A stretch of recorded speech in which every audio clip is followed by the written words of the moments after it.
Hello, everybody, and welcome to Raising Vibrations. And you're with Simon today.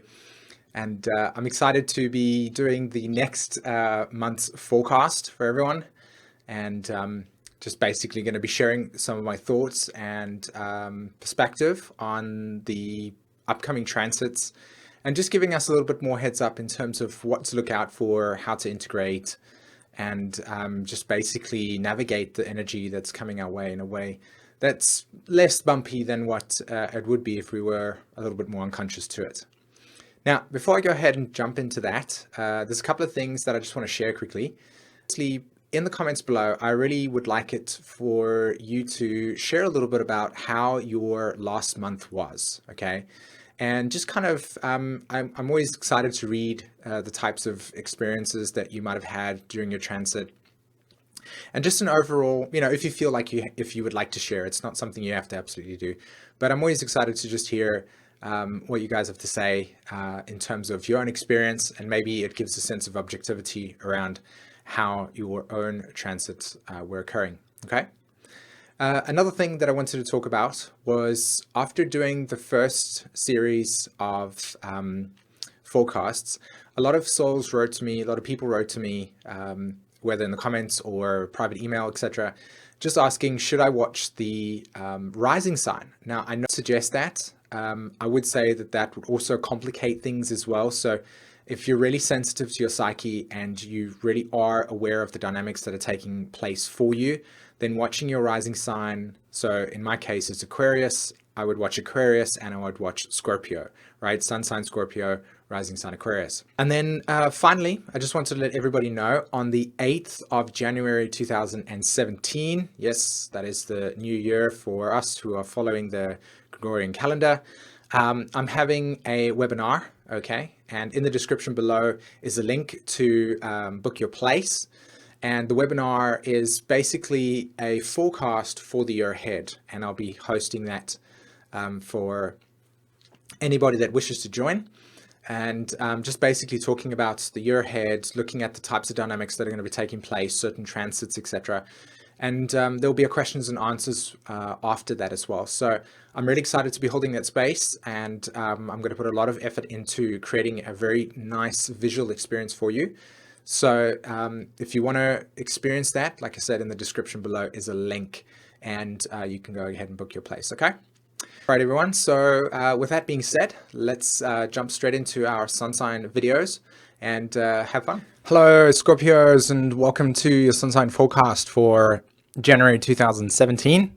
And today, as I said in the introduction, just going to kind of give you some thoughts on how the month is going to look for you and what we're dealing with on a deep basis here. Now, if you have a look on the solar system, you can check that your sun sign is situated in the third house. So we've got sun in Capricorn, and sun transiting Capricorn means sun through our third house, right? So the sun transiting our third house for this month is going to deal with the nature of our communication, the language, the expression, the way that we connect with people, the language that we use to connect with anybody, and how we basically express ourselves in each moment. And the sun transiting the third house is going to obviously bring up for us a lot of evolution this month, simply because we've got Pluto also in the third house of our sun sign, right? So can you see there, Capricorn and Pluto in Capricorn. So the sun transiting the third house, highlighting to us the more deeper spiritual lessons that are in the Pluto story that has been there since 2008. Pluto's been in Capricorn since 2008 and really been bringing a lot of sort of awakening through our path with that third house. Now, with Pluto and the sun making a connection to each other before we hit the new moon, or the full moon that's going to take place on the 12th of January, a lot of the story is going to be around this Mercury situation here, okay? Mercury is retrograde at this stage, and we also have Venus at 29 degrees Aquarius. So Venus transiting our fourth house of our astrological chart, and also Mercury transiting pretty much the third house for most of December. We've got this dynamic of what are our emotional and psychological needs? Okay, these have been the big sort of key factors. for December. Now, as we move into the 3rd of January and the 4th of January, we've got Venus then entering Pisces, and we also have Mercury entering Sagittarius, which goes back into that 3rd house.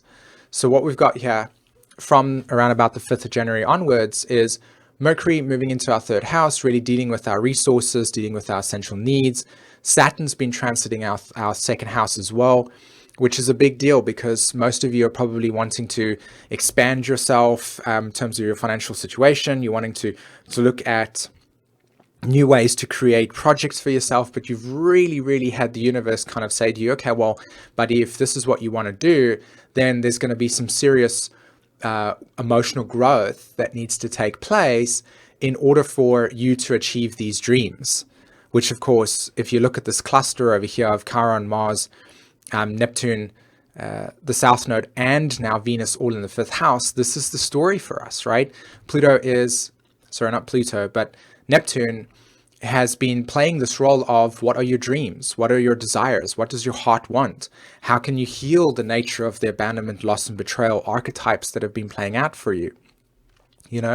So a lot of the nature of Scorpio itself and the way that it's been kind of evolving over the last, say for instance, 300-400 years is coming to a point where that process needs to be readjusted. It needs to be evolved, and we're looking to get closer to the heart. We're looking to heal that emotional trauma of trust issues and intimacy where there's a lot of rigidity and shutdownness. So naturally speaking, with Saturn moving through the 2nd house and this 8th house, sorry, not this 8th house, but this 5th house stuff here playing out, we've got this combination of, okay, let's kind of like operate more from the heart. Let's operate more from the place of unity and acceptance of our own shadow and healing the trauma and the emotional displacement and knowing our value. All right, that's the Saturn story here. It's like emotional growth in accepting our value, like growing up in this area and saying, this is what I'm worth, this is what I'm valuing. But we can also come across blocks that show us that we've got these dreams, but we want to achieve them, but we can't because we still need to grow. And that's what Saturn is doing there. So with the Mercury, the story for us that's been in Sagittarius is, how do you value yourself? How can you readjust yourself? What's important to you? What's important to the dreams that you have, and how can they be realistic? How can your values be realistic in that sense? Okay. And then of course, with Pluto and the Sun now in this 3rd house story, we're dealing with the connection. We're dealing with the language that we use, the way that we talk to ourselves, the way that you communicate, and the language that you use to get yourself to be whatever it is that you dream to be. Okay. Self-talk basically. Now, on the 8th of January, Mercury goes direct, which is amazing. And I just want to show you over here. On the 6th, actually, the Uranus and the Moon make a connection. And then literally on the 8th, there you can see Mercury goes direct, right? It's stationary direct. And Pluto would have also made a connection to the Sun. So this is a very significant thing, okay? Because this is building up to January. You've got Uranus and Moon making that connection. You've got Mercury stationary, and you've got Pluto connection with Sun. And all of this over here is really pointing to the story that 2016 December's been. Okay, the whole of 2016's been an intense ride. December was a culmination and an intense experience, and the insights that are now available to us are because of these transits that are taking place here. Okay, with Mercury. So from, I would say, about the 8th of January onwards, the new direction, the new insights, the aha moments, okay, this is what I need to do, or this is how I need to see things, or this is how I need to communicate this stuff, that's going to be more available to us, right? And as we kind of move over until the 12th of January, we've got the full moon that's taking place for us, right? Now look at this. Full moon 22 degrees, Jupiter 22 degrees, Sun 22 degrees, and Uranus 20 degrees, and they're all in cardinal signs, okay? Can you see there? Libra, Cancer, Capricorn, and Aries. And that is the shift, right? So if you have a look on the left-hand side there, you've got Mercury goes into retrogrades into Sag, then Mercury goes direct, Pluto makes a connection to the Sun, And you have this full moon that takes place then on January the 12th, which is this huge epiphany moment. So this is this epiphany. This is this moment of realization that's going to take place for us. And that's what sets the tone for 2017, is this realization of this is what lies ahead for us, right? This is the direction. This is the sense of meaning that we've got to apply to the story. Now, on the 8th of January, actually, I'm having a forecast for 2017, right? A webinar. And in the description below is a link that you can click on to sign up for this experience. And I'll be talking about the transits that are taking place for us during 2017 so that you can have access to that. And the reason why I chose that was specifically because of these new phase relationships that are taking place for us, right? That new insight, that collective awareness that's going to be manifesting. Okay. Now, on the 12th of January as well, as I said, Mercury goes into Capricorn. So we're done with the Sag stuff. Mercury's now direct and it enters your third house. So again, we're dealing with the Sun in the third house, Pluto in the third house, and now Mercury there as well. And it's about connecting the dots. It's just about that. It's like, here's the epiphany, here's the awakened experience. Okay, so how do I connect the dots? How do I anchor it into my psychology, right? And then if we look to the 19th of January, now if you just give me a moment over here, look at what happens just before the Sun enters Aquarius, okay? There goes the Sun enters Aquarius, and what we have is all into your fourth house. Pluto and Mercury are going to be making a close connection with each other, and this is a big deal because as the Sun enters Aquarius, it moves into your fourth house of emotions, right? So emotional reality, you're going to find yourself wanting to go back into yourself. You're going to find yourself going back into your experience of home and family and tradition and wanting to know, what nourishes you. So this is a big deal for you. From the 20th onwards, we're dealing with a completely different subject. You've made the connections pre 20th of January, and now as the Sun moves into Aquarius, it's going to change the theme, and it's how do I now emotionally start to develop a self-identity that is associated with this epiphany, with this new insight, with this new sense of direction, right? It's about how do I form a self-image around this process. And so from the 19th up until the 27th, we've got this transit that's taking place for us. And this is really, really interesting to me, is if you have a look over here. There you've got the Moon, Mercury, and Pluto in close proximity. And this is just before the new moon. This is on the 25th of January. This is going to take place. And all of what 2016's December has been for us, and all of what this early part of January has been for us, is going to culminate itself on the 25th.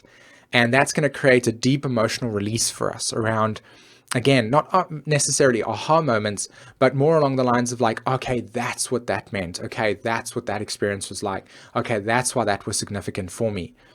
And then the new moon lands for us on the 28th, 28th of January in Aquarius. And if you notice as well, as the new moon takes place, we also got Mars moving into Aries, which is completely new direction.